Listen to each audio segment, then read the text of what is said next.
The Normandy landings are etched in history as a monumental Allied victory, but what's often overlooked is the perspective of the German defenders.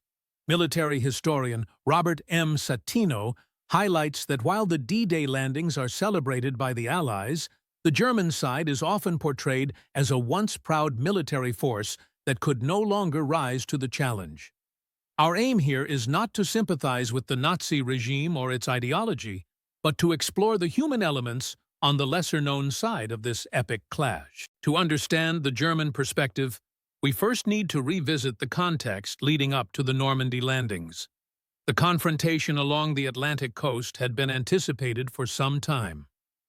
As early as the autumn of 1943, Hitler had convened his chiefs of staff, warning them of an impending Allied offensive against the Western Front by spring 1944. Yet, as spring came and went without an attack, the tension within the German ranks grew unbearable. A major point of contention among the German leadership was the deployment of tanks. Field Marshals von Rundstedt and Rommel, tasked with defending the Atlantic Wall, disagreed fundamentally. Rommel, informed by the North African campaign, argued that without air superiority, it was folly to keep panzer divisions stationed inland, a directive von Rundstedt supported. Meanwhile, the Luftwaffe was fully engaged on the Eastern Front, leaving the Atlantic coast vulnerable. German soldiers attempted to mask their anxiety with humor. One popular joke was, "If you see a black plane, it's British.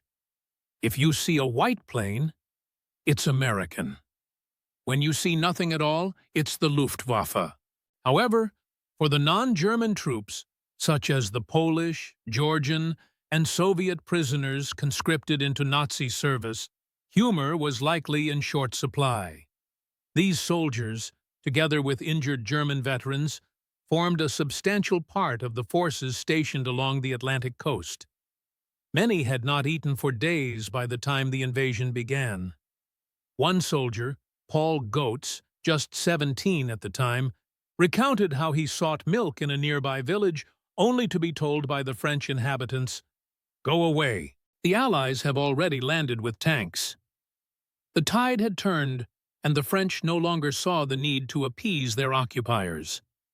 The situation for the Germans was further complicated by a lack of leadership and direction.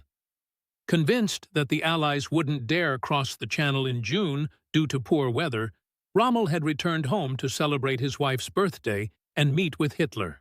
Von Rundstedt, misinterpreting the paratrooper landings on June 5th as a diversion, chose not to alert Rommel. By the time Rommel returned on the evening of June 6th, the Allies had secured all 5 landing sites, largely thanks to Operation Fortitude, the Allied deception strategy. Focusing on Utah Beach, one of the 5 designated Allied landing sites, we see the German preparations in full swing. The soldiers there had been busy erecting gun emplacements, setting up stakes, tripods, barbed wire, and landmines. Streams were dammed, and the floodgates were opened to flood the land behind the beach, creating further obstacles. These defenses were inspired by lessons Rommel learned from the unsuccessful Axis defense at Salerno, Italy, in 1943. Yet, despite all these preparations, German soldiers must have often wondered if it would be enough. As the clock struck midnight on June 5th, the ominous roar of over 2,000 Allied bombers shattered the stillness of the night.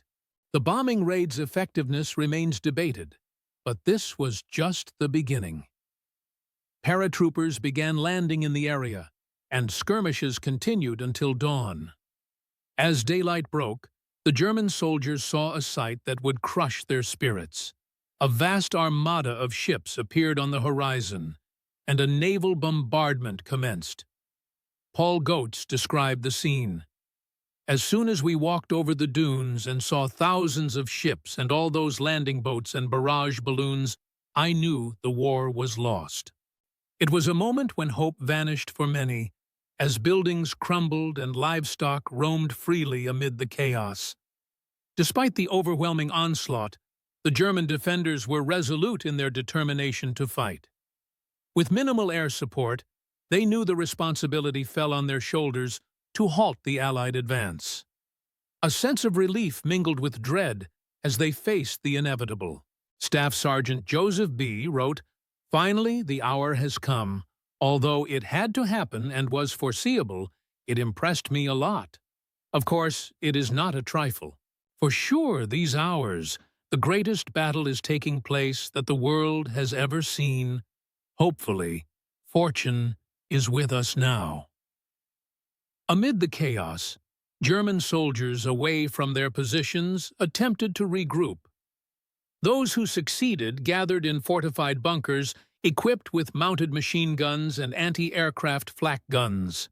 However, their efforts were in vain, as wave after wave of Allied troops landed on the beaches. As United States soldiers closed in on the bunkers, they employed incendiary weapons like flamethrowers and white phosphorus with devastating effect. Experts note that white phosphorus would continue to burn until it disappeared, causing horrific injuries. By the morning's end on June 6th, most German resistance on the beaches had collapsed, allowing the Allies to advance inland. At Utah Beach, as elsewhere, the defenders faced insurmountable odds.